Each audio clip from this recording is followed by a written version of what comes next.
Olúwa dìde fúnra lọ́wọ́ wọn. Ní orúkọ Jésù Olúwa wa. Amen. Ẹ jẹ́ kí a gbàdúrà. Let us pray. Ní orúkọ Jésù. Bàbá ẹ gba ọpẹ́ wa. Ọmọ ẹ gba ìyìn wa. Ẹ̀mí mímọ́ gbàkóso. Ọ̀rọ̀ tá ó gbọ́ yìí kó ṣe wá níre. Olúwa dá wa lóhùn. Yìn ara rẹ lógo. Jẹ́rìí ara rẹ. Ní orúkọ Jésù Olúwa wa. Amen.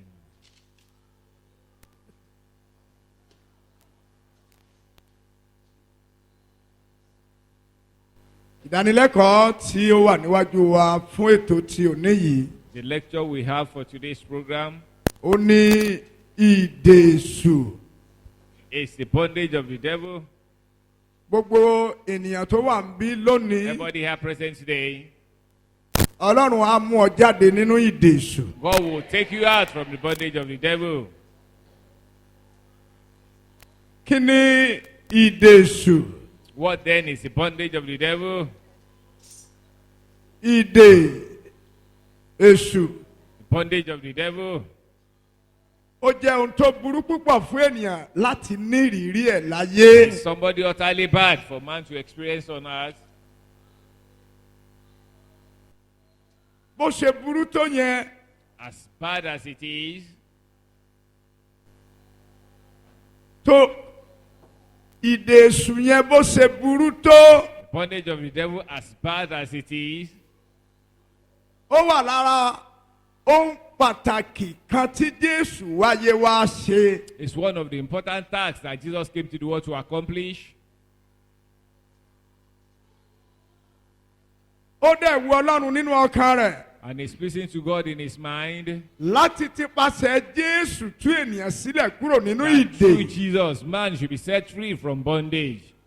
Ṣùgbọ́n But ó gbọ́dọ̀ kọ́kọ́ mọ ohun tí ìdè túmọ̀ you sí must first comprehend the meaning of bondage. tàbí Oh. tó jẹ́. What it is.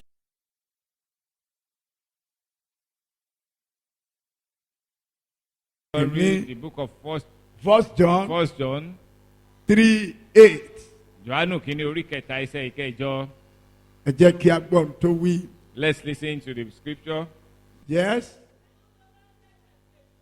Ẹni tó bá ń dẹ́ṣẹ̀ tí èṣù ní.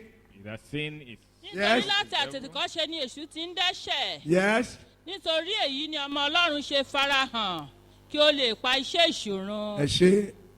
Thank you. Iṣẹ́ èṣù ní ìdè. Bondage is the work of the devil. Iṣẹ́ èṣù ní ìdè. Bondage is the work of the devil. Torí ọ̀kan lára iṣẹ́ èṣù yìí One of the works of the devil. ni Jésù ṣe wá sí That's why ayé Jesus came into the world láti tú ènìyàn sílẹ̀. to set man free. Praise God. Hallelujah. Kí ni ìdè jẹ́ gan-an? What is the real meaning of bondage? Ìdè túmọ̀ sí ìmúnilẹ́rú, Bondage means enslavement, àìní òmìnira lack of freedom, tàbí fífi ènìyàn sínú ìgbèkùn or putting man in captivity. nígbà tí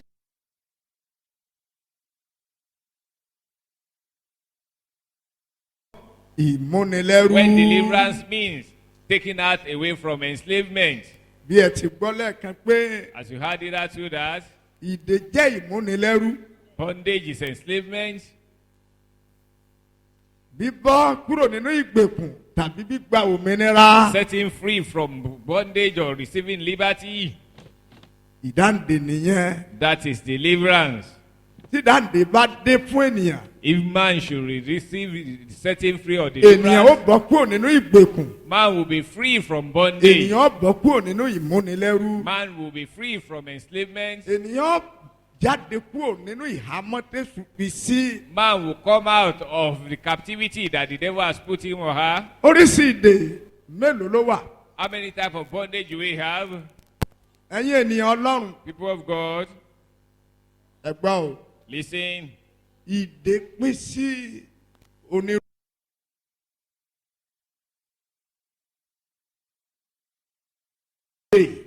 Seven things that put man in bondage. A lè pín ìdè sí oríṣi méjì. Bondage can be classified into two or categorized into two. Yes.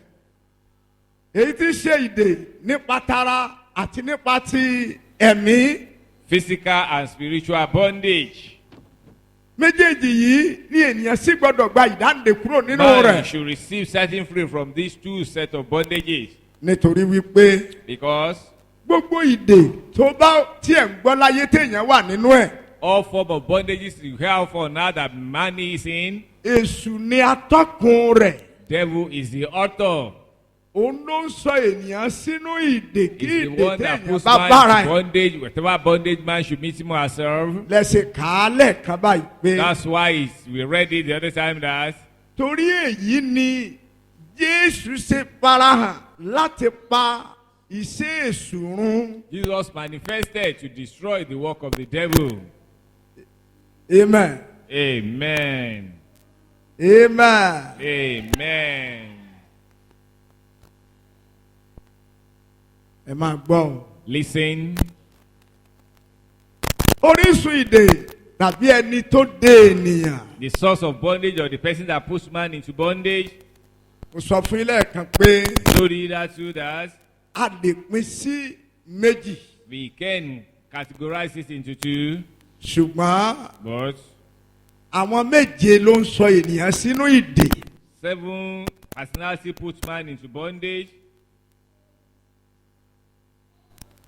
Àwọn méje ló ń sọ ènìyàn sínú ìdè. 7 personalities put man into bondage.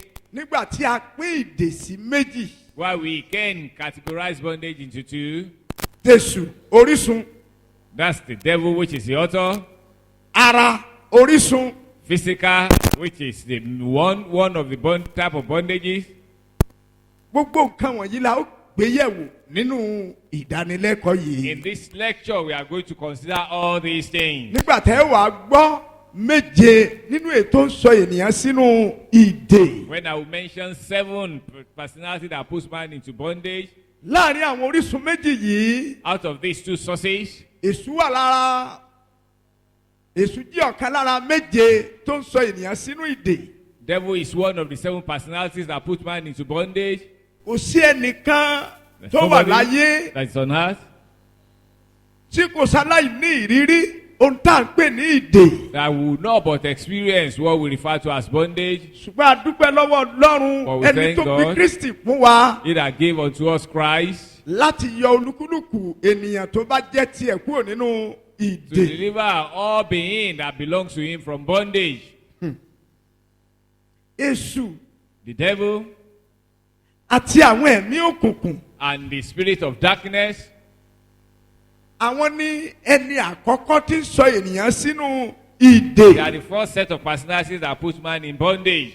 Ẹ máa gbọ́. Listen. Praise God. Hallelujah. Àwọn olùkà Bíbélì yóò ka ìwé Éfésù orí kẹfà ẹsẹ̀ ìkejìlá. Ephesians 6:12. Nígbà tí ọ̀kan lára wọn yóò ka Luke 13:10-17. Luke orí kẹtàlá ẹsẹ̀ ìkẹwàá sí dé nítorí pé ìkẹtàdínlógún. kì í ṣe ẹ̀jẹ̀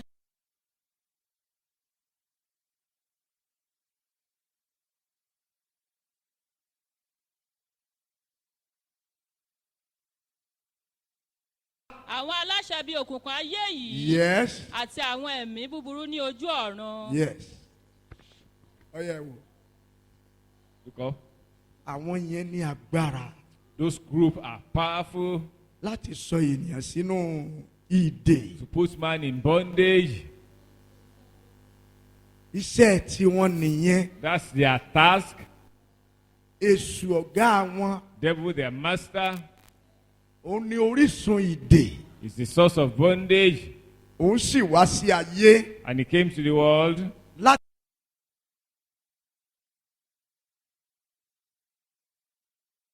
What the Bible says, ẹni tí kò fẹ́ kí àwọn òǹdè rẹ̀ kó lọ sílé. he that do not want to release his captivity, Àwọn tí ó gbé ṣubú látòdì ọ̀run wá sórí ilẹ̀ ayé. those that fell from heaven unto the earth, Ó sọ wọ́n sínú ìdè. he put them in bondage Kí wọ́n má bàa padà lọ sọ́dọ̀ Ọlọ́run. for them not to return back to God. Òun náà sì wá sí ayé And he came to the world láti sọ àwọn ènìyàn tó gbé lórí ilẹ̀ ayé sínú ìdè. put the inhabitants of the world into Káà náà bondage má bàa lọ sọ́dọ̀ Ọlọ́run. for them not to return back to God.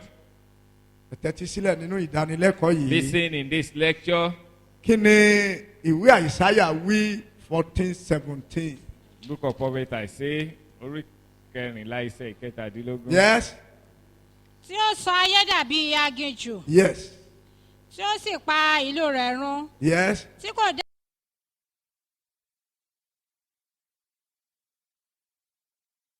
Dàbí aginjù Make the world a wilderness tí ò sì jẹ́ kí àwọn òǹdè rẹ̀ kó lọ sí ilé. that do Níbo not ni open ilé? the house for his Ọ̀run. prisoners. Where is home? Heaven. Praise the Lord. Hallelujah. Luke 13:10 Ìwé Luke orí kẹtàlá 17. Yes. ẹsẹ̀ ìkẹwàá dé. ó sì ń kọ́ni nínú sínágọ́gù kan ní ọjọ́ ìsinmi. Bẹ́ẹ̀ni. sì kíyèsí Yes. obìnrin kan wà níbẹ̀ tí ó ní ẹ̀mí àìlera Yeah. láti ọdún méjìdínlógún wá. Ọdún méjìdínlógún lobìnrin yìí fi wà nínú ìdè. This woman has been in Àìlera. bondage for 19 years of Nínú ìdè infirmity. àìlera. Bondage of infirmity. Yes. ẹni tí ó tẹ̀ tán tí Yes. kò lè gbé ara rẹ̀ sókè.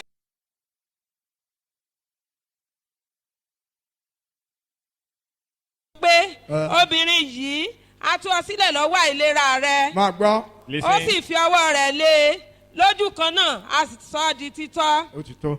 That's A sufficient. tú ọ sílẹ̀ You are set free kúrò nínú àìlera from rẹ. thy infirmity. Praise the Lord. Hallelujah. Kristi wá Christ came láti tú ẹ̀dá ènìyàn sílẹ̀ kúrò nínú ìdè to loose man from bondage èyí tí èṣù fi sí, that the devil has put, tí ẹran ara fi sí, that the flesh has put, àti tí àwọn tí mo fẹ́ dárúkọ ìsọ ènìyàn sí. and the personality I've mentioned they have put man into. A dúpẹ́ lọ́wọ́ Ọlọ́run We thank God.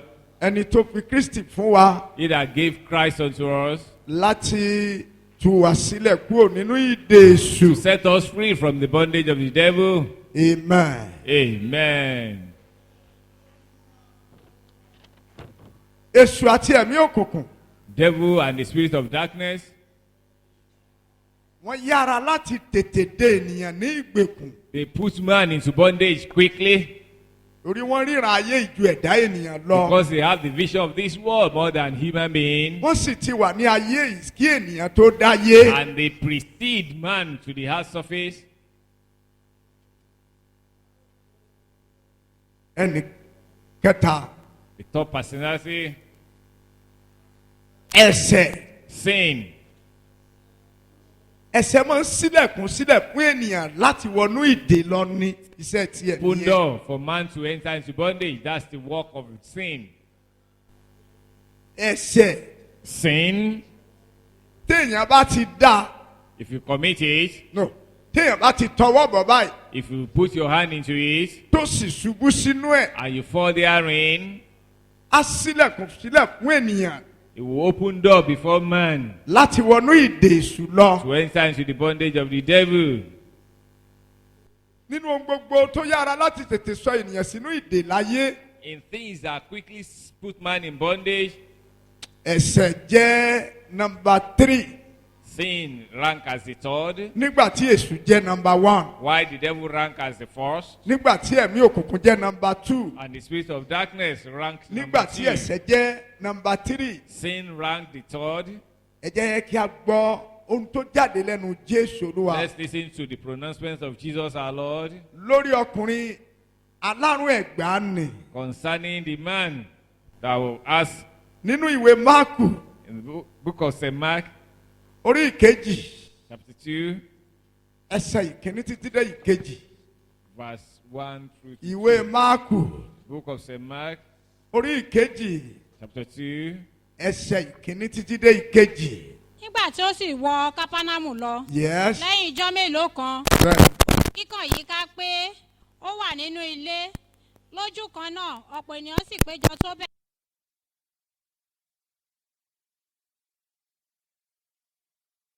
ó sì ń wàásù ọ̀rọ̀ náà fún wọn.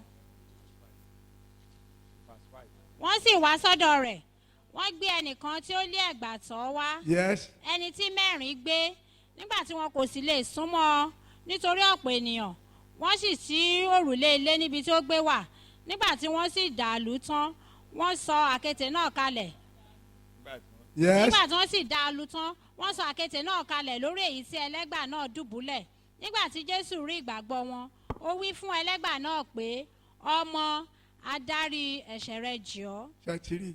Have you seen that? Ibẹ̀ yẹn láti rí pé ẹ̀ṣẹ̀ rẹ̀ lọ sọ sínú ìdè yẹn. Therein you see, it's the sin that put him in that bondage. Ibẹ̀ yẹn láti kíyèsí pé ẹ̀ṣẹ̀ máa ń sọ ènìyàn sínú ìdè. That's when you perceive that sin do put man in Ibẹ̀ yẹn bondage. láti kíyèsí wípé ó yẹ ká sá fún ẹ̀ṣẹ̀. Therein you see the necessity to Ibẹ̀ flee yẹn from láti rí sin. wípé ẹ̀ṣẹ̀ ló ń sílẹ̀kùn sílẹ̀ fún ènìyàn láti wọnú ìdè Therein lọ. sin opened door for man to enter into Ó sì wí bondage. fún ọmọkùnrin náà pé And he said unto the man, adarí ẹ̀ṣẹ̀ rẹ jì thy ọ́. sins be forgiven thee. Ẹ̀ṣẹ̀ Sin, ó yẹ gbórí sókè náà. lift up your head. Praise God. Hallelujah. Ọ̀pọ̀ nínú yín ìbá ti jù báyìí lọ. Many of you will have been more than this. Nígbà tí ó tọwọ́ bo ẹ̀ṣẹ̀ tó dẹ̀ ṣubú sínú ẹ̀. When they dip hard into sin and they fall therein, Èyí mú kí èṣù this made the devil kó wá múrú ẹni bẹ́ẹ̀ kó sọ sínú ìdè òun fúnra put ẹ̀. such a person into the devil's bondage. Kó má lè lọ sókè mọ́. For the person not to move up again. Praise God. Hallelujah. Nínú ìdánilẹ́kọ̀ọ́ yìí, In this lecture, àwọn àlàyé ní ẹ̀kúnrẹ́rẹ́ wà tẹ́ ó kíyèsí gẹ́gẹ́ you bí ọmọ perceive Ọlọ́run. some in-depth explanation as children of God Tí mo tòjọ́ tí That mo are fi kún prepared. ohun tó wà ní iwájú mi yìí. that are prepared, adding to what I have before me. Ẹ máa gbọ́ o. Listen, Ọlọ́run fẹ́ràn ènìyàn gbogbo. God loves all human beings, Wọ́n tí Ọlọ́run kórìíra ní ẹ̀ṣẹ̀. but what God hates is sin. Ó mọ̀ pé He knew that tó bá ti wọlé wá, if sin should creep in, yóò gba òmìnira lọ́wọ́ èèyàn. will take liberty from man Yóò sì sọ ènìyàn sínú ìdè èṣù. and will put man into devil's bondage. Praise God. Hallelujah. Ẹnì kẹta tí mo fẹ́ kẹ́ ẹ kíyèsí. Some personality I want you to take notice of Tó ń sọ ènìyàn sínú ìdè that èṣù. puts man in devil's bondage. Ọ̀tá. Enemy. Àwọn ọ̀tá tí ń ṣe ènìyàn máa ń de ènìyàn nígbèkùn. Enemy which are human being do put man in bondage. Ṣé ń gbọ́ o? Are you listening? Àwọn ọ̀tá. The enemies.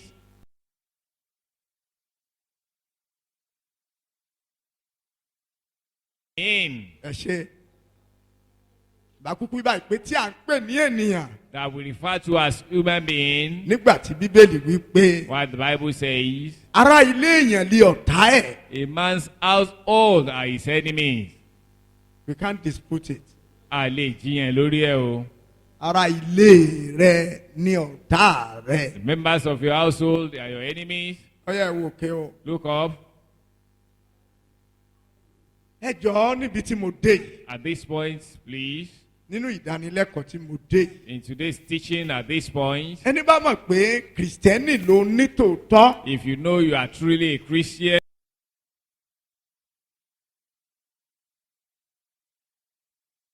Ní ẹ̀mí Ọlọ́run. with the Spirit of God, Lábẹ́ ìdánilẹ́kọ̀ọ́ yìí. under today's teaching, Tí ò bá fẹ́ wọnú ìdè èṣù. if you kó don't kú want sínú to go ìdè into èṣù. the bondage of devil and die therein, Ó bẹ́tà kó farabalẹ̀ kíyèsí ìdánilẹ́kọ̀ọ́ yìí. it's better to listen attentively under this lecture Kó dẹ̀ kẹ́kọ̀ọ́ gidi nínú rẹ̀. and learn very well therefrom. Ará ilé ènìyàn lé ọ̀tá ẹ̀. Members of one's household are his enemies. Àwọn ọmọ ń yára láti tètè sọ ènìyàn sínú ìdè. They put man in bondage quickly. Ẹ máa gbọ́ o. Listen, Ní bí ọdún díẹ̀ sẹ́yìn. few years back, onímọ̀ ìjìnlẹ̀ kan tí à ń pè ní doctor. a knowledge person that has a PhD. ọmọkùnrin yìí This young man, nínú ilé ẹ̀kọ́ gíga kan in one of the higher institutions ní orílẹ̀-èdè yìí, in this nation, ó ní orúkọ púpọ̀, very famous, wọ́n dẹ̀ mọ̀, well known. wọ́n máa ń rán níṣẹ́ káàkiri They fún do send him ìkọ́ni to give lectures all over, àti ní òkè òkun. even overseas. Ó wá jẹ́ ẹ̀dá kan tó jẹ́ pé He's a behinders. ó máa ń fi rẹ̀ hàn púpọ̀ jù.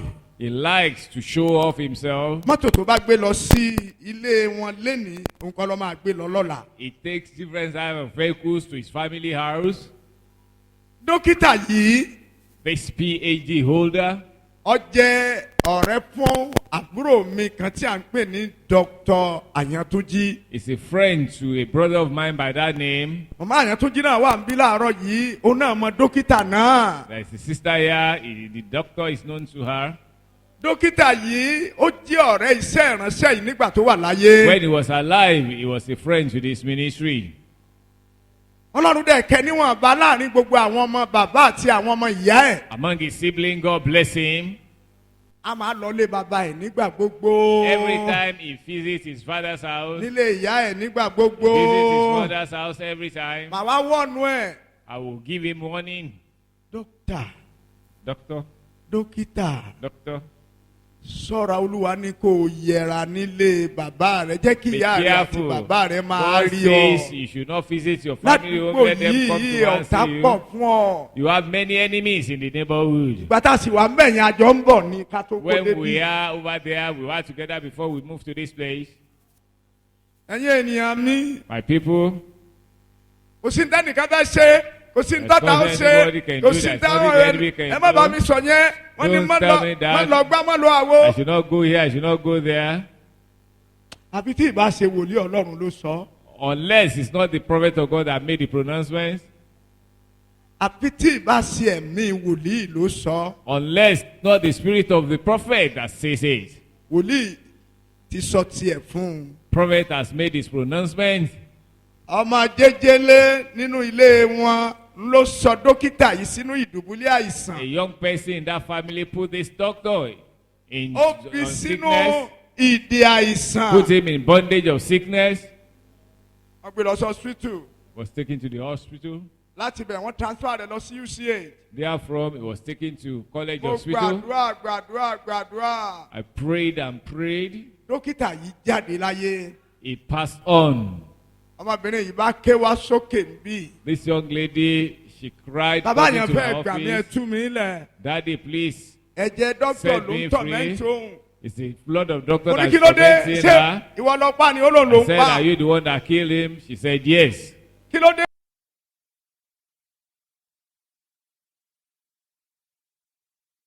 He loved his Fẹ́ràn ìyá father ẹ̀ so jù. much. He A loved máa his gbé mother mọ́tò so wá. much.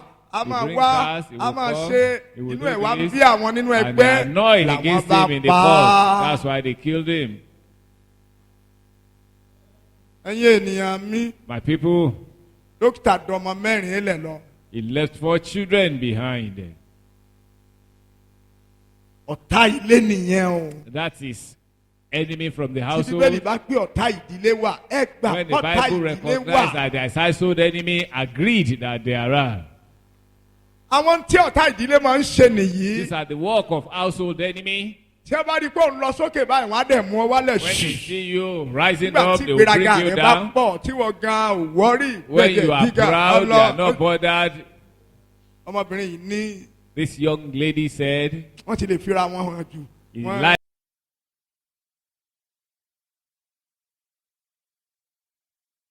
gba Take the àwọn father, the ìyá friend àtàwọn of the òde father, ní and their mother do not have such ara opportunity. ilé ènìyàn ní ọ̀tá ẹ̀. One's household member is enemy. Wọ́n yára láti tètè sọ ènìyàn sínú ìdè. They quickly put man in bondage. Wọ́n ní kò sọ́ra ẹ̀. It's you that should be careful. Jésù sọ, Jesus said so. wòlíì Jóẹ́lì sọ, Also, Prophet Joel mentioned this. praise God. Hallelujah. Ohun tí a dẹ̀ ń kọ́ ní àárọ̀ yìí, Our teaching for today, mo gba Jésù, mo ní Jésù kò rán. I accepted Jesus.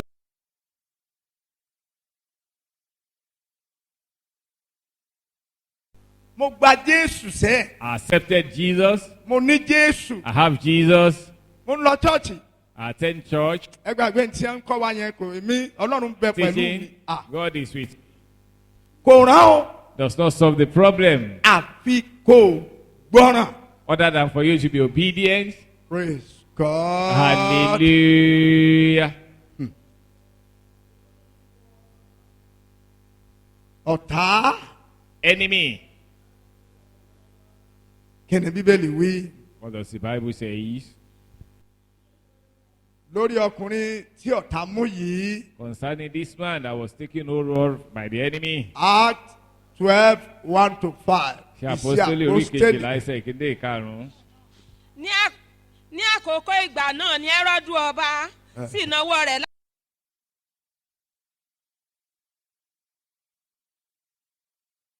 ìdílé ò ní pa ọ́. Household enemy will not kill you. kí wọ́n tó pa Jákọ́bù yìí. Before James was killed. kí wọ́n tó pa Jákọ́bù yìí. Before James was killed. ẹ wo ìgbà tí ọ̀tá ti ń lépa ẹ̀.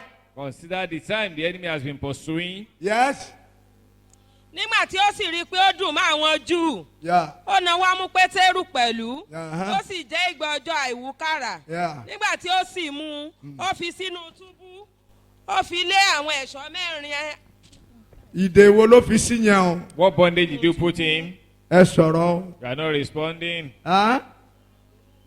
ìdè túbú nínú ìdè tí í ṣe ọgbà ẹ̀wọ̀n. That is imprisonment. nígbà tí mo fi ilé kan pé When I said ìdè that túmọ̀ too, sí ìhámọ́. That bondage can be wọ́n ti há báyìí captivity. ní ìsìn. He has been taken captive. àánú lórí gbà o. He obtained mercy. ó nìkan ni ò bá lọ. He's the only one that will not go in for it. Praise the Lord. Hallelujah. ó yá gbé orí yín sókè. Lift up your head. tẹ̀rí kéèyàn máa ṣe ìdánilẹ́kọ̀ọ́ bí Kọ́lá Àyànfẹ́ ti ń ṣe ìdánilẹ́kọ̀ọ́ yìí. For a teaching to be ongoing like the man of God Àbí is giving kéèyàn us máa a wàásù. teaching. For somebody ṣe to ń be wàásù. preaching as I'm preaching kò sọ́ọ̀fù pọ́blẹ́mù. does not solve the problem. àfi tí ẹni tó ń kọ́ni tàbí tó ń wàásù bá dúró tó Other gbọ́ràn than for the person lábẹ́ tí teaching wọ́n ń or kọ́ preaching, tó sì kíyèsí It's obedient to kó other tó words lè he's yọ. saying and take notice of it for him to be freed. ní Bíbélì ṣe wípé That's why the Bible kì í says ṣe olùgbọ́ it's not the hearer tàbí olùkọ́ or the teacher la ó dá láre will be justified, bí kò ṣe but olùṣe the ọ̀rọ̀ doer náà. of the word. Bíbélì lè yé èèyàn Somebody might comprehend the Bible, kéèyàn mọ Bíbélì gan. but somebody to know the Bible offhand, ìyẹn ò fi hàn pé that does not mean that kò lè wọnú ìdè èṣù o. you cannot go into the bondage of the devil. kò fi hàn o. That does not show it. kò dẹ̀ fi hàn pé ò lè wọnú àwọn ìdè tí mo ti mẹ́nu It bà does tí màá not tún mean mẹ́nu bà cannot yìí go o. into the bondage I've mentioned and the ones I'm about to mention. èèyàn ni kó má jọrọ ẹ̀ lójú. It's man that should not pride him or herself. èèyàn ni kó má gbéraga o. It's man that should not pride himself. ènìyàn ni kó kíyèsára ẹ̀ dáadáa. It's man that should be extremely watchful. Praise the Lord. Hallelujah. ẹ máa gbọ́ o. Listen.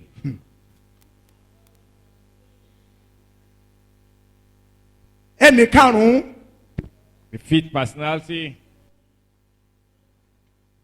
praise God Hallelujah. tó yára láti tètè sọ ènìyàn sínú ìgbè. That quickly Inú puts ìdè man èṣù. into bondage of the devil. ó nìyí o This is the personality nípa ọ̀rọ̀ ẹnu rẹ. through the word of your mouth.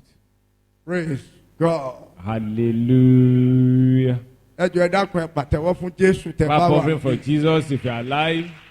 ẹ jẹ́ ká wá wo ojú ara wa nínú ìdánilẹ́kọ̀ọ́ yìí. Let's look up and face each other in this teaching. ọ̀rọ̀ ẹnu rẹ yára láti tètè sọ sínú ìdè Your èṣù. speech quickly puts you into the bondage of the devil.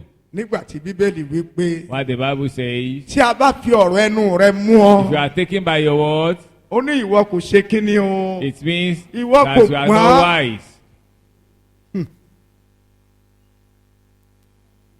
Praise the Lord. Hallelujah.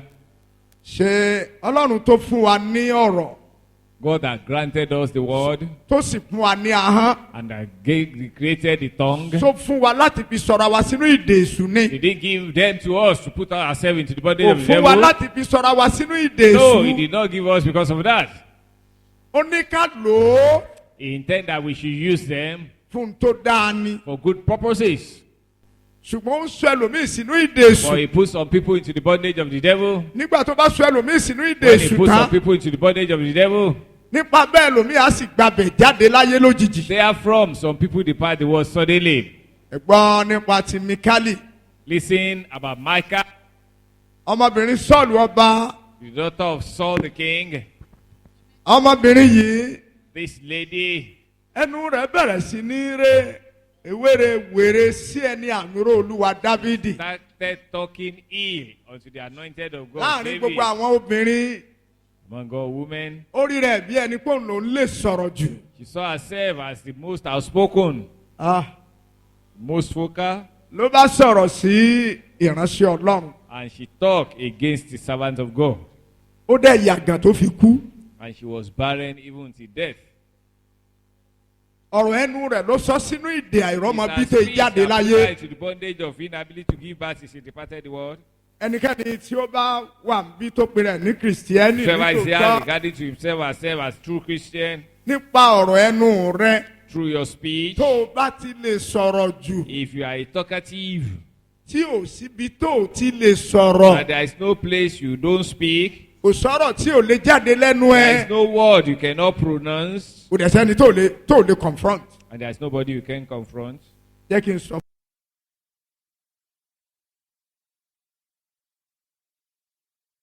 The moment you are speaking, O ti wọnú ìdè èṣù. you have entered into the bondage of the devil. Dávidi bọ́ra alẹ́ ó bẹ̀rẹ̀ sí ní jó. David put off his garments dancing, Lọ́mọkùnrin yìí bá lá ẹnu ẹ̀. and this young Ọmọbìnrin yìí lady bá bẹ̀rẹ̀ sí ní fi Dávidi ṣe yẹ̀yẹ́ ló ń sọ̀rọ̀ sí. was talking ill against him. Àánú ọmọbìnrin yìí ṣe mí. I pity this woman. Ó kú láì lọ́mọ láyé. She died without having any child on earth. Kò rọ́mọ bu yẹ̀pẹ̀lẹ́ lórí tó ìdágbére fún ayé kó dìbò There ṣe. is no child to bury her till she departed the world. Ọ̀rọ̀ ẹnu rẹ̀ lè sọ sínú ìdè. Your speech can put you into bondage. Ọ̀rọ̀ kò sí tẹ́nìkan ó ṣe kọ́ ni mò ń bọ̀ sọ It's yìí o. not a case that there is nothing anybody can Torí fún do. wọ gan fúnra ara rẹ̀. You by yourself, Àfi kò so ahọ́n ẹ̀. it's better you watch your tongue. Ẹgbọ́n tó ṣẹlẹ̀. Listen to what happened. Nínú ìwé Sámúẹ́lì kejì. Book of 2 Samuel, Orí ìkẹfà chapter 6, ẹsẹ̀ ogún títí dé 23. verse Kí ló ti 20 wí? through to 23.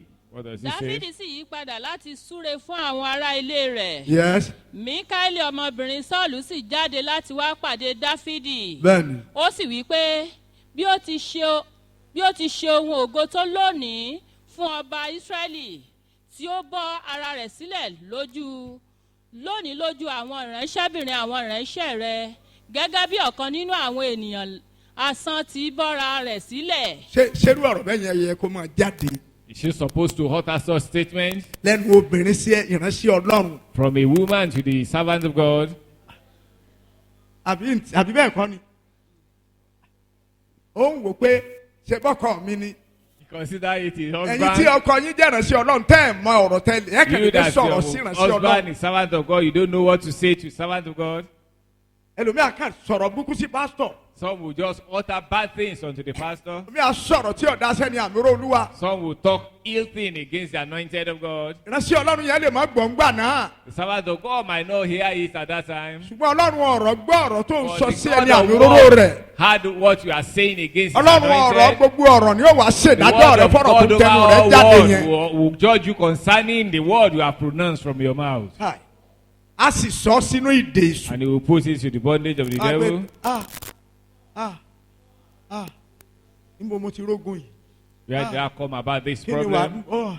ẹ wà nídìí àwọn ogun kan bẹ tẹ́ tírèsì ẹ̀ tí ẹ̀ ní mọ ibi There tó are ti some wá. problem Tó you bá ti trace, dé you don't tó wá know the látọ̀dọ̀ Ọlọ́run. root. If it's from God, Ọlọ́run á ní God will say, nítorí pé ó fi ẹnu ẹ̀ sọ ìsọkúsọ Because sí ẹni you àmì òróró utter bad word èṣù unto sọ the sínú ìdè anointed devil, put the person in bondage, sọmọ ẹ̀ sínú ìdè put his children in bondage, sọkú ẹ̀ sínú ìdè put the husband in bondage, sọ ayé ẹ̀ sínú put ìdè the wife in bondage.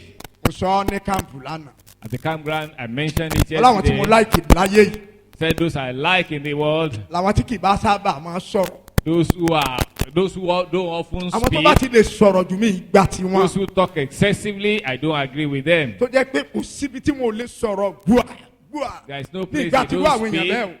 I don't torí agree wọn with ò such. lè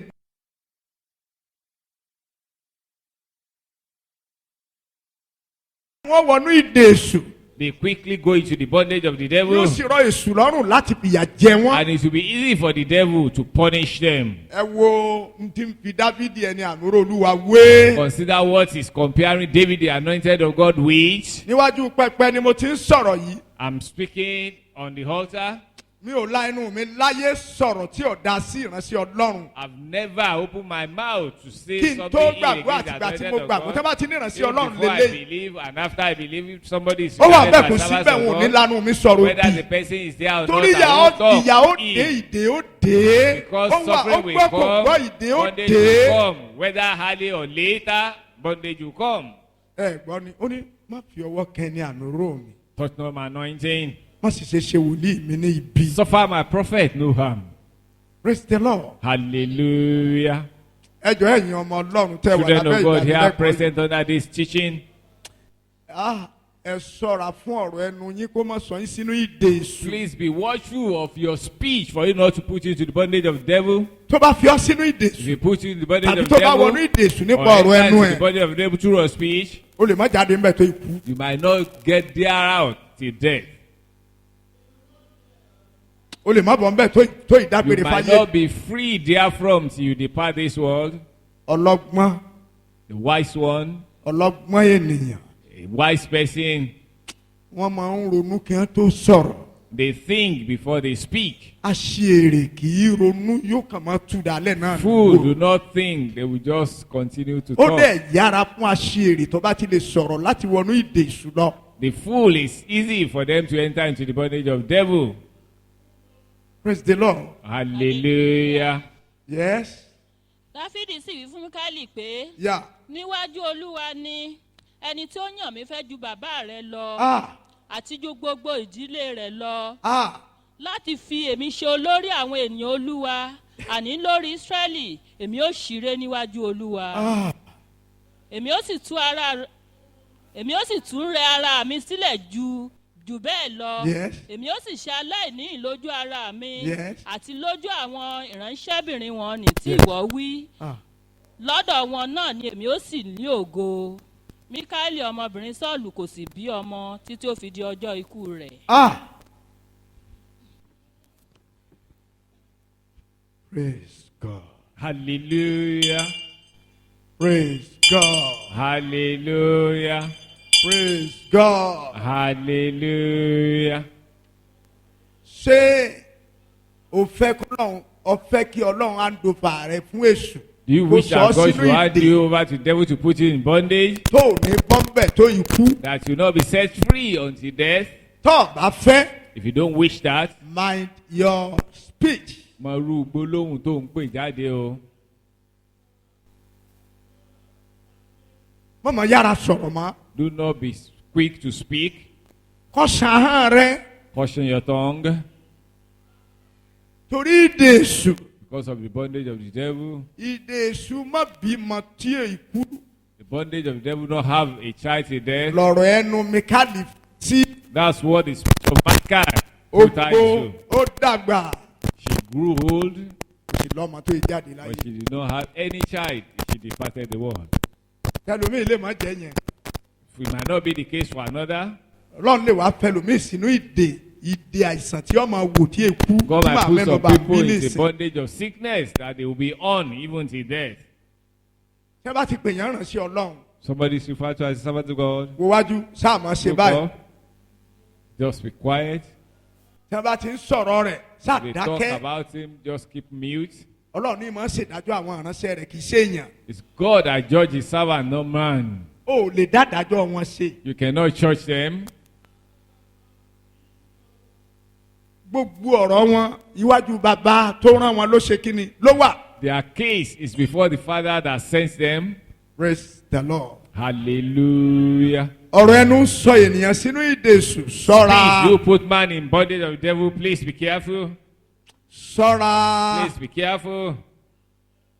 ìdè èṣù tó wọnú ẹ̀ tó ní bọ́. Bondage of the devil that ṣọ́ra. enter to without set being free. Please be lẹ́yìn watchful. ìránṣẹ́ ọlọ́run wà ńbẹ̀ kò sí ńbẹ̀. Whether ṣọ́ra. the servant of God is there or not, be ẹni watchful. tó rántí sí ọ̀rọ̀ bàbá gbogbo ọ̀rọ̀ ó gbọ́n Person tó that ń sent sọ. him, which is the ṣọ́ra. father of all words, heard you. Please.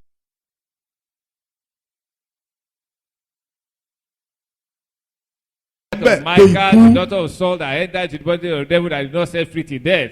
ìkẹfà Number 6, tẹ́nìyàn ń wọnú ìdè rẹ̀ lọ. that man do enter under the bondage tó sì ń fi ènìyàn sínú ìdè èṣù. that puts man into the bondage of the devil. ìgbéraga. Pride. ẹ jẹ́ kí a gbọ́ ohun tí ìwé òwe wí. Let's listen to what the book of Proverbs says. 29:23 kí ló ti wí.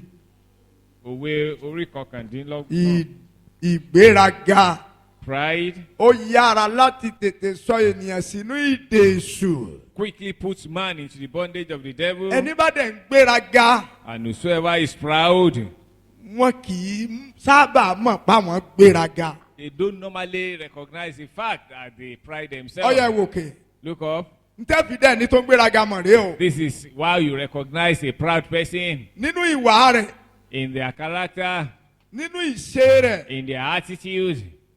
mo mẹ́nu bà lánàá nínú ìwàásù mi díẹ̀. Mentioned it briefly in my sermon yesterday. ìwà tẹ́nìyàn hù lẹ́ẹ̀ṣẹ̀ mọ̀ pé eléyìí gbéraga. Through the character of a person, you know that this person is proud. nínú ọ̀rọ̀ ẹnu ẹ̀ lẹ́ẹ̀tì mọ̀ pé ó gbéraga. Even in the speech, you know this person is proud. nínú ìṣe rẹ̀ lẹ́ẹ̀tì mọ̀ pé ó gbéraga. Even in the character, you know the person is proud. ẹ máa gbọ́ o. Listen,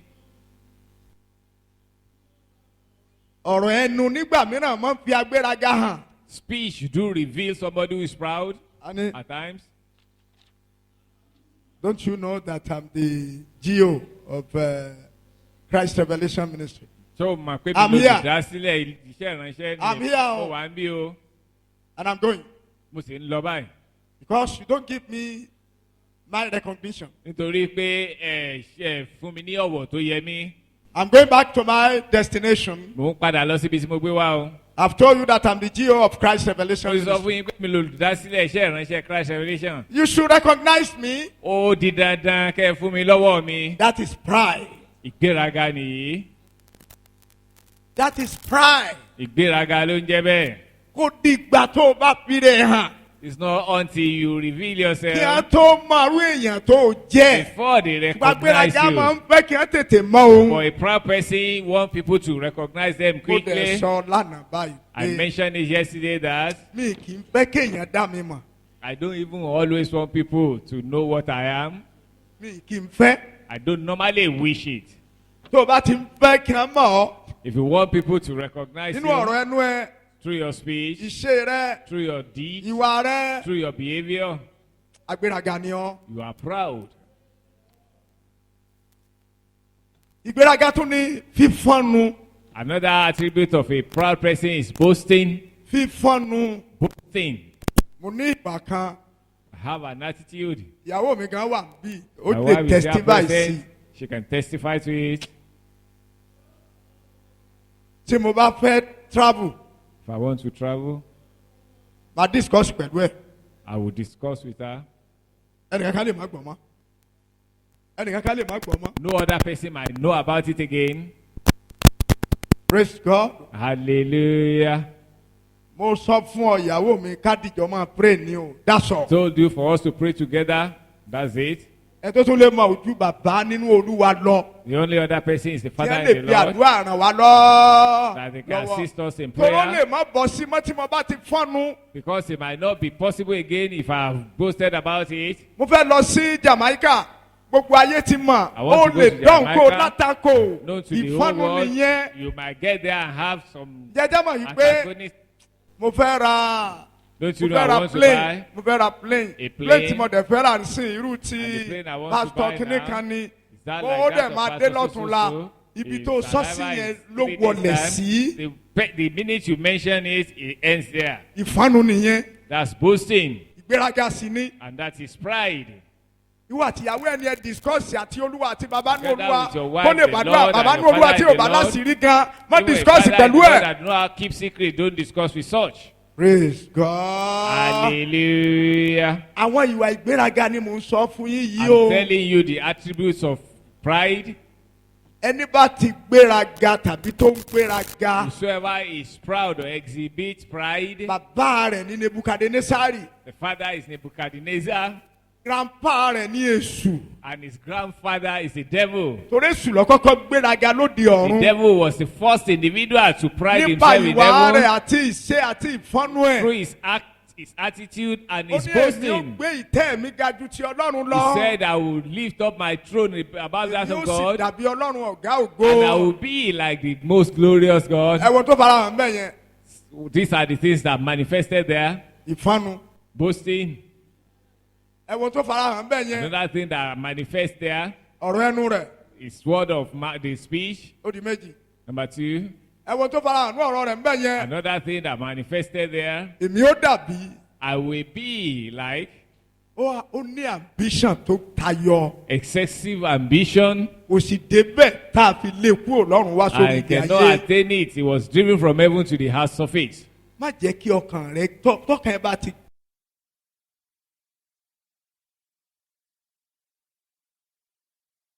Praise the Lord. Hallelujah. Praise the Lord. Hallelujah. Mo lè sọ̀rọ̀, ó lè sọ̀rọ̀ I tẹ̀sú o. can speak. You cannot do it as much as the devil. Ọ̀rọ̀ tó sọ tó fi wín ọ̀kẹ́ àìmọye àwọn áńgẹ́lì èṣù The àti ẹ̀mí speech èṣù he made lóde to ọ̀run wá sórí win ilé ayé. bodies of angels and spirit of the devil to the heart surface. Ó lè sọ̀rọ̀ tó. We cannot make any speech as strong as that Gbogbo of the nǹkan devil. wọ̀nyí ló ń sọ ènìyàn sínú ìdí.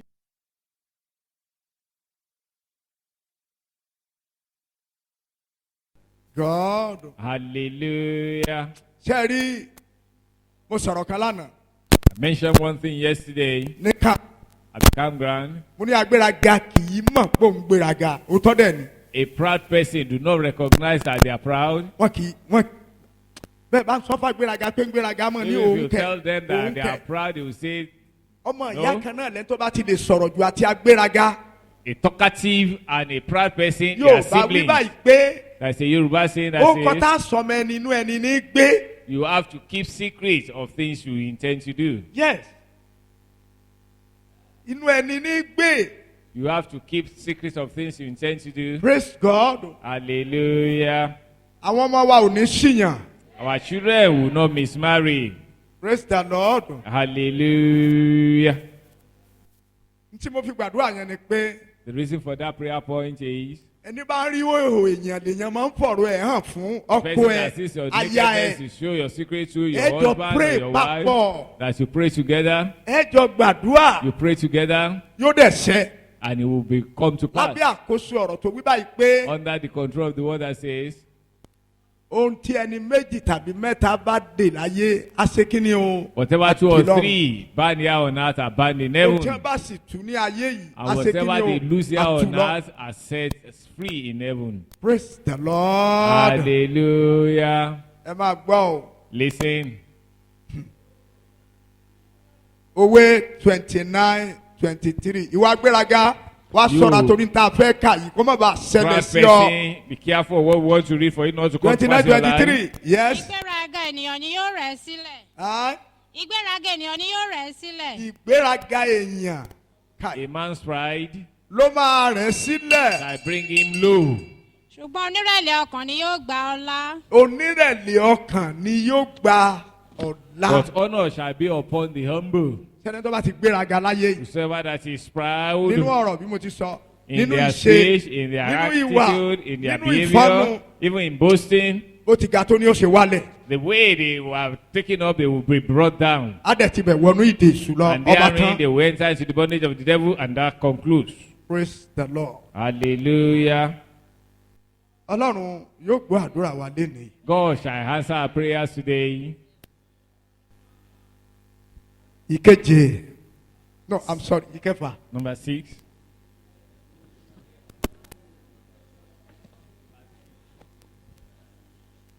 Ìdè ẹran ara. Bondage of the flesh. Ẹran ara. Flesh. Òun yára láti tètè mú èèyàn wọnú ìdè èṣù lọ. Quickly take man into devil's bondage. Sórí tá a fẹ́ kà yìí tó bá ti ń farahàn nínú ayé ẹ̀. What we are about to read, if it manifests in your life, Nú ìdè èṣù ló wà. you are in devil's bondage. Nú ìdè èṣù ni o. You are in devil's bondage. Galatia 5:19-21. Galatia orí karùn-ún ẹsẹ̀ ìkọkàndínlógún títí dé ìkọkànlélógún. Yes. ǹjẹ́ àwọn iṣẹ́ ti ara farahàn Máa gbọ́. tí í ṣe wọ̀nyí Torí tí sísì ti ń kà yìí tó If there bá are ti wà traces nú of what ayé is ẹ̀ being nú read ìdè in your èṣù ló wà. life, you are in devil's bondage.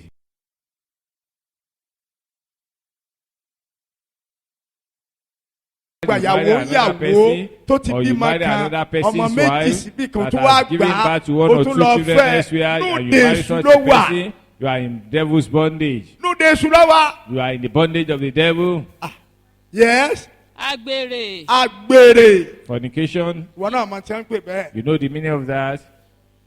Òbélé ìsùn ọba ti bí sùn You ọba mated tó with ń this, sùn you mated ó with lè that. ka yé àwọn tó bá sùn You láyé cannot number nú the ìdè èṣù person ló you wà. are mated with. You are in Eléyìí bọ́ bondage. sùn The tọ̀ ń devil's bọ́ bondage. sùn. This one Gbogbo èèyàn mated ní with you, kàn that one borí ẹ̀ mated with you. nú ìdè Everybody èṣù ló wà. mans you. You are Yes. under the bondage of the ìwà devil. èrí Ìwà èrí ntí ò yẹ Uncleanness, kó that fọwọ́ which is kàn untoward ntí that ò you are yẹ not kẹ́ supposed ti to rí ọ. touch, where you are not supposed to be found. Yes. wọ̀bìà Wọ bíà Lasciviousness, ìbọ̀rìṣà ìbọ̀rìṣà idolatry, oṣó oṣó witchcraft, ìríra ìríra hatred, ìjà variance. wàá dúró mẹ́wọ̀n Stop at that point. ìjà kò sẹ́ni tí ò lè bá jà ní tiẹ̀. There is nobody you can quarrel with. Mi ò tún kí ọmọ. I'm never going to a greet tún you wá fi kíní again. kan kún wa ní láyé mi Forever ò and tún kí ọmọ. ever. I'm not going to Ẹ greet bá you ti rírú again. ẹ̀dá bẹ́ẹ̀ nú If you see such dèṣù lọ́wọ́ again, they are on the devil's bondage. á dìde mọ́kọ ẹ̀ láyà It's against the husband. á fasọmọya mọ́kọ ẹ̀ lọ́rùn He will tear the garment of the á husband. gbọ́kọ ẹ̀ lójú gbà. He will slap the husband. Kí ni í ṣe pẹ̀lú ọkọ rẹ̀ yẹn? What is he doing with the husband? Ọba ajá He's at variance with the nú husband. dèṣù lọ́wọ́. You are in devil's Tọ́ba ti ń bondage. ṣe yẹn bọ́kọ ẹ̀ nú If you do dèṣù that with your lọ́wọ́. husband, you are in devil's bondage. Tọ́kọ ẹ bá ti sọ̀rọ̀ kan báyìí. If your husband say one thing Wàá kàn mú aṣọ ẹ̀ gbà. and you tear the cloth, Wàá yá méjì. you tear it into Ó ti two, ya wèrè. you have turned mad. Ó ì ṣe èèyàn mọ̀ ní You táìmù are no yẹn. longer a being at that time. Nú dèṣù lọ́wọ́. You are in devil's bondage. Ẹ tó bá ń yaṣọ ọmọ rẹ̀ lọ́rùn kí ni ẹni yẹn ń ṣe? Whoever that tears garment on him or her, Ẹ what bá wá is that yaṣọ ọmọ person yẹn náà doing? lọ́rùn náà kí láàpò náà. And if you tear another person's Aṣiwèrè ni. garment, you are already insane. Oníjà. Variance, Bẹ́ẹ̀ ṣe jókòó gẹ́gẹ́ bí ọmọ Ọlọ́run yìí. as you are sitting like children of God. Alálòmíì láàrin yín tó jẹ́ wípé There are some among you that wọ́n ìkíra wọn nú tọ́. they don't greet.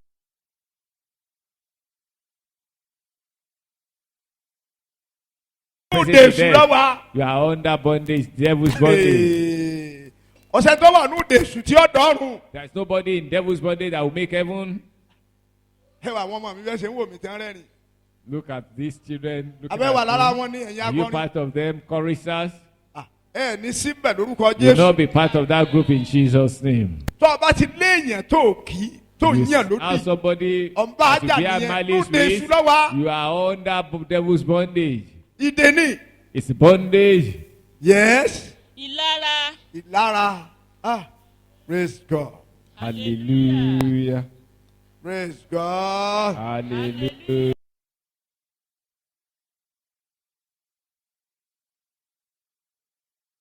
It's not a case of boasting. Ní àwọn àkókò kan àwọn kan ń ṣe lára mi. At a time, some people they envied me, Mo dẹ̀ sọ di mímọ̀ fún wọn pé and I made it known unto them that ẹ ṣe sùúrù. you have to be patient.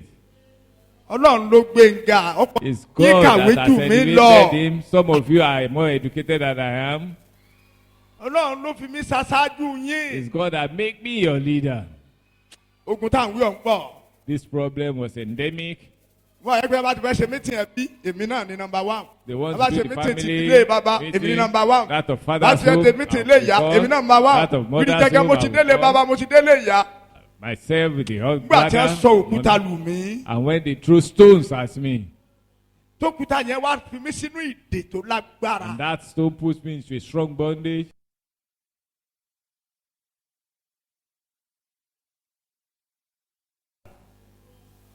It turns to glitter. kò sí wàhálà mọ́. There is no problem again. mo sì ní ọwọ́ yìí láàrin àwọn ẹ̀jẹ̀ mi ló ti wá. And I know the hand is from my blood. Praise God. Hallelujah. báyà sọ́ra. I became very watchful. wo ṣe rí ìdánilẹ́kọ̀ọ́ yìí. This teaching n tí wọ́n fúnra rẹ̀ gbọ́dọ̀ ní lọ́wọ́ tó sì gbọ́dọ̀ máa ṣiṣẹ́ lé lórí is ni. what you should have. Bọ́pọ̀ to nù study yín ṣe- and work upon. lọ́pọ̀ nù yín ṣe dà léni n The tó way sọ some of sínú you ìdè are, ní what you àwọn put tó ń in ṣe bondage, ìlara rẹ̀. Those that are heavy, those are heavy gbogbo you. ń tàǹkà yìí ló sọ ẹlòmíì sínú ìdè èṣù. Everything we are saying put some people into the bondage of the devil. Ah. Praise God. Hallelujah. ngbà bàbá mi kú o. At the death of my father, ẹ bá ní pásítọ̀ call on me, pastor. kí ni tó ní lọ́kàn láti sọ lórí ọ̀rọ̀ mo ní What do you sà, have in mind to mo ní say? ẹjọ́ mọ́mí àti dáàdi gbogbo ẹ̀yin bàbá tó wà ń bí All níbi fathers ẹ bá are ti present. ṣe sí ni mo fọwọ́ sí. Whatever you say, I àṣẹ fẹ́ agree mú mi with. lọ́jọ́ náà ni Not knowing that day they want to take hold of me. mo ní ṣe báwọn ẹ̀gbọ́n mi wà ń bẹ̀. And my elder àwọn tó ones are kàwé jù mí there. lọ́wọ́ àánú Those ìdílé are yìí more educated than me in this family are ẹ̀ there. ń sọ wájú.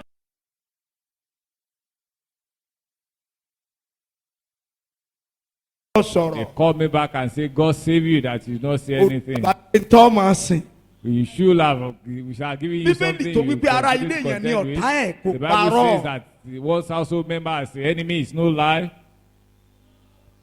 ọlọ́mọ tí ìyá bá fẹ́ràn jù àwọn àgbàlagbà náà máa ń pòwe yẹn. That is that proverb with the ọlọ́mọ tí ìyá elders. bá fẹ́ràn jù tàbí tí bàbá fẹ́ràn jù wọ́n ní kì í pẹ́ lọ́wọ́ èèyàn ayé ní pa á mọ́ wọn lọ́wọ́. The most love of a child. kí ló á dé téèyàn náà ò ní fi rẹ̀ pamọ́ gan-an. Why don't you keep yourself abẹ́ ìgbọ́ safe? òwe yẹn ni ọmọ Don't tí you ìyá know bá that fẹ́ràn jù profile? tí bàbá bá fẹ́ràn jù láyé máa pa á mọ́ yàn lọ́wọ́. The most beloved of among the Praise children God. is killed quickly by the world.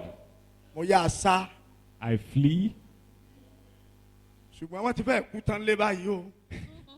They are almost dead.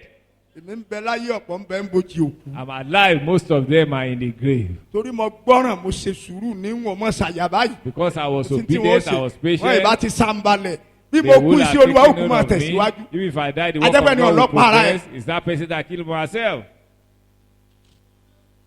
ẹni bá létí kó gbọ́ n tí ẹ̀mí ń sọ fún Whosoever that have ìwọ ears gẹ́gẹ́ bí ìjọ. should listen to what the Spirit tells the church. You Yes. as a church. ìbínú ìbínú á sọ tẹ ẹlòmíì bínú Jésù lọ Some ẹ wò mí tó bá ń bínú báyìí when some are annoyed, bí ejò ni.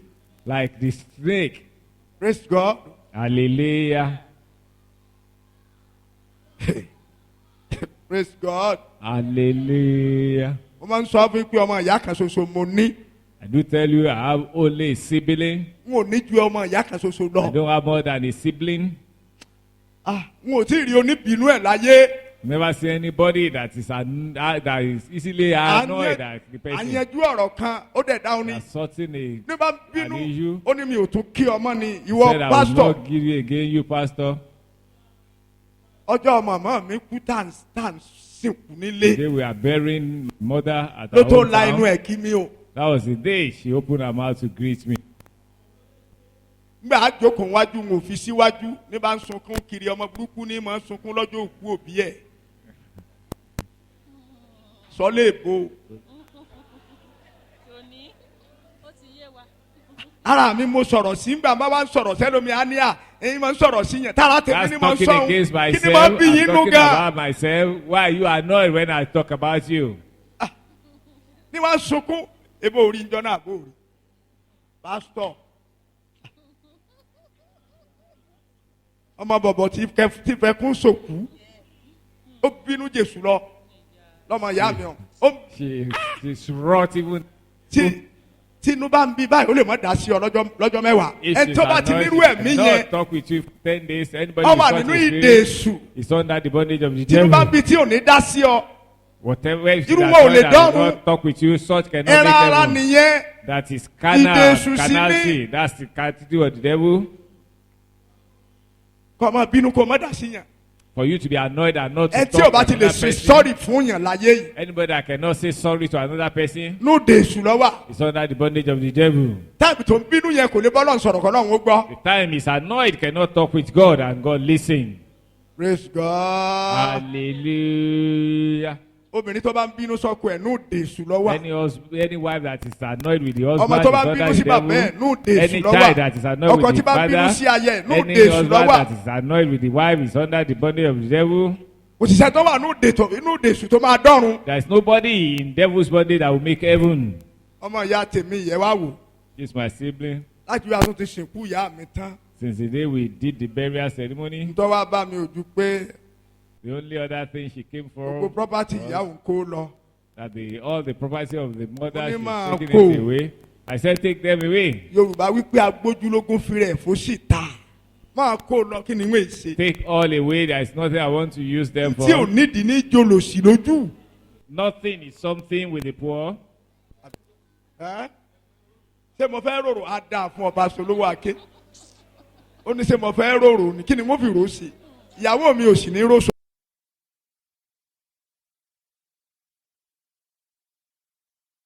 Solówó Aké. Ọ̀yá jàre. aṣọ Aṣọ ìṣọ̀tẹ̀ ẹ bá ti wà nú aṣọ tó jẹ́ pé tí wọ́n bá jà Seditions. báyìí ṣe ni wọ́n máa kùn káàkiri inú Anybody ilé. that likes murmuring, I'm a gobbling pussy all ọkọ ẹ̀ over, gobbling with the Yóò husband, máa kùn sí ìyá will be ìyá gobbling ìyẹ́.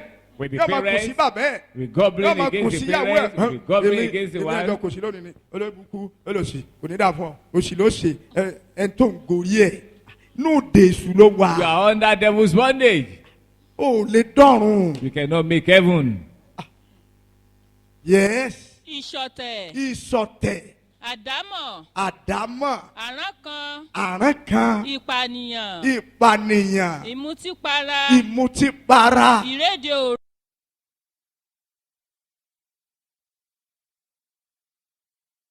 Wí fún yín tẹ́lẹ̀ pé gẹ́gẹ́ bí mo ti wí fún yín tẹ́lẹ̀ rí pé yes àwọn tí ń ṣe nǹkan báwọn àwọn tí ń ṣe nǹkan báwọn yìí kì yóò jogún ìjọba wọn kì yóò ọlọ́run. jogún ìjọba Ọlọ́run. Shall not inherit the kingdom of God. Praise God. Hallelujah. Ó máa gbọ́dọ̀ kú sínú ìdè èṣù. You must not die in devil's bondage. Hallelujah. Hallelujah. Gbogbo ẹ̀ kúkú ti fẹ́ tán báyìí. Everything is about coming to an end. Jésù ò ní pẹ́ dé mọ́. Jesus will soon come.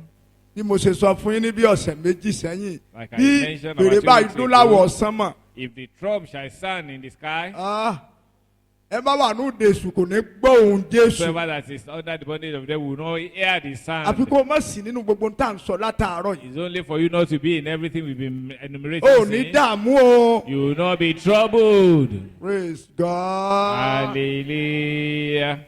Ìdè tí a fi parí ẹ̀ tẹ̀sù mú yàn wọnú ẹ̀ Concluding one that the lọ tó sì devil tún brings túmọ̀ one sí to, ìdè èṣù. that terms to mean the bondage of the devil, Ìdè àìsàn the bondage of sickness ìdè èṣù ní is a bondage of the devil. ẹni èṣù tàbí ayé bá fa àìsàn kọlù. Whosoever the devil or the world use Nú ìdè sickness èṣù ló wà. to is under the bondage of Sọ the ń gbọ́ devil. báyìí o. Are you listening? Orí máa ń fọ́ sáà ni.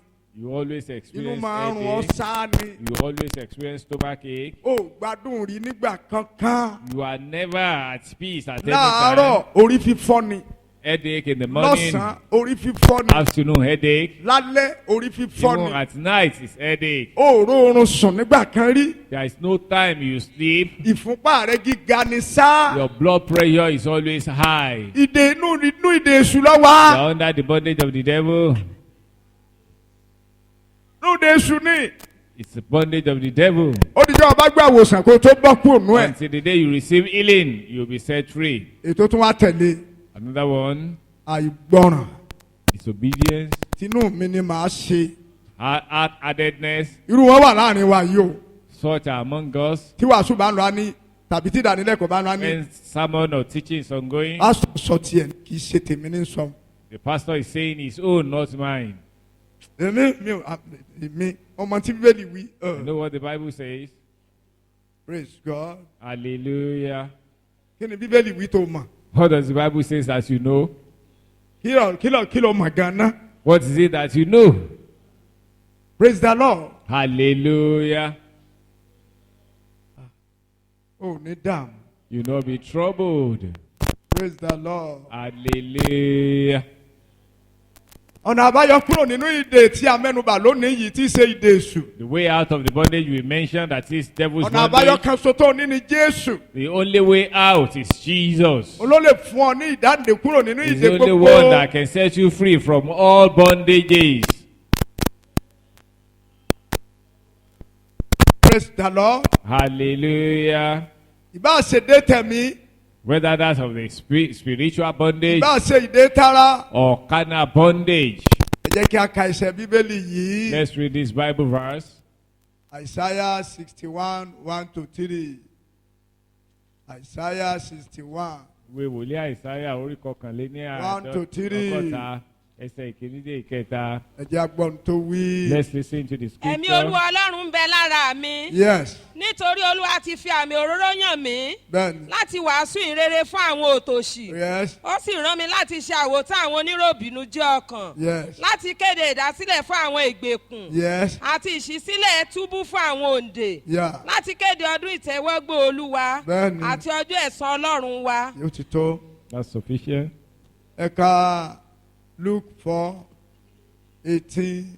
Ìwé ìrere 19. Lúùkù orí kẹrin ẹsẹ̀ ìkejìdínlógún 18 àti to 19. kọkàndínlógún. Yes, ẹ̀mí olúwa ń bẹ lára mi bẹ́ẹ̀ni. nítorí tó fi àmì òróró yàn mí láti wàásù ìrere fún àwọn òtòṣì. Ta ni sọ̀rọ̀ yẹn? Who is speaking here? Ah, jésù. Jésù ló lè tú ọ lẹ̀. It's only Jesus that can set you free Nínú gbogbo ìdè tá à ń sọ̀rọ̀ báyìí from all the form of bondages.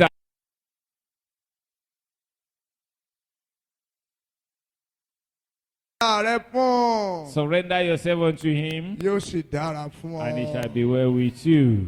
Praise God. Hallelujah. Praise God. Hallelujah.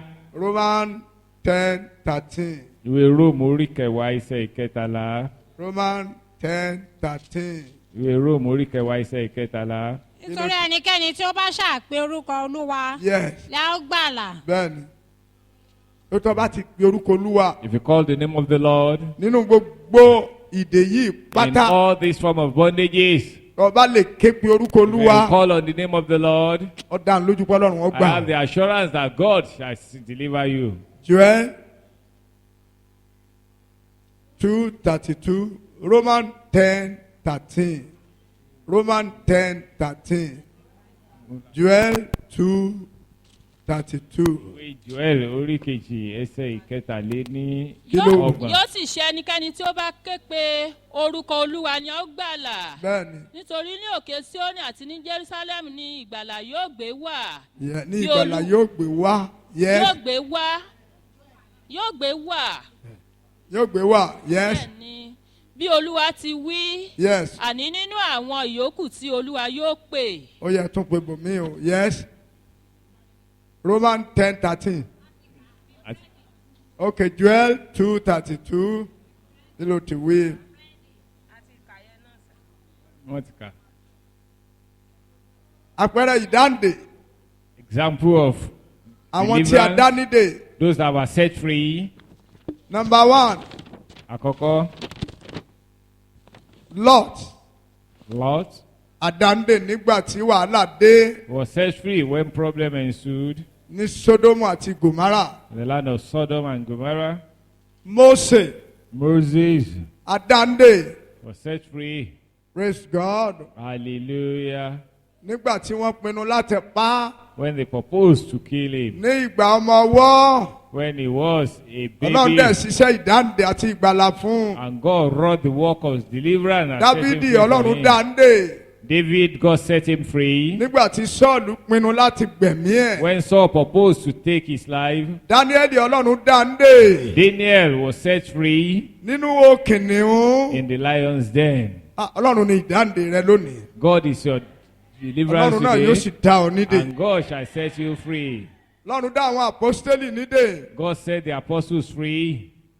nígbà tí ọ̀tá dìde sí wọn. when the enemies arose against them. apá jùlọ Paul, Most especially Paul, Pétérù, Peter, Ọlọ́run tẹ̀ ṣiṣẹ́ ìdáǹdè fún wọn. and God wrought the work of deliverance for them. ní ìparí nínú ìdánilẹ́kọ̀ọ́ yìí, To conclude this teaching, arákùnrin àti arábìnrin, brothers and sisters, òní ni ọjọ́ ìdáǹdè rẹ. today is your day of deliverance kúrò nínú ìdè àti ìgbèkùn tẹ́sù bí ọ sí táyé from bí ọ the sí. bondage.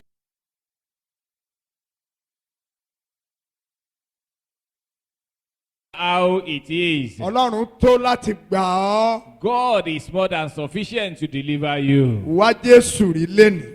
Seek Jesus and find him today. gbà á Accept him gẹ́gẹ́ bí olúwa rẹ as your Lord àti olùgbàlà rẹ. and Savior, kó o lè rí ìdáǹdè kúrò lọ́wọ́ èṣù for you to receive deliverance from the hand of the àti devil àwọn ìdè èṣù tí a mẹ́nubà and yìí. the bondages of the devil that we have ayé lè enumerated. yí ọ́ For the world to be easy for you kó o sì lè rọrùn wò. and for you to make heaven. kó o lè nísinmi lórí ilẹ̀ ayé. For you to have peace on the earth surface. ẹ̀ǹdí ẹ̀jẹ̀ àgbàdua. Stand up, let us pray.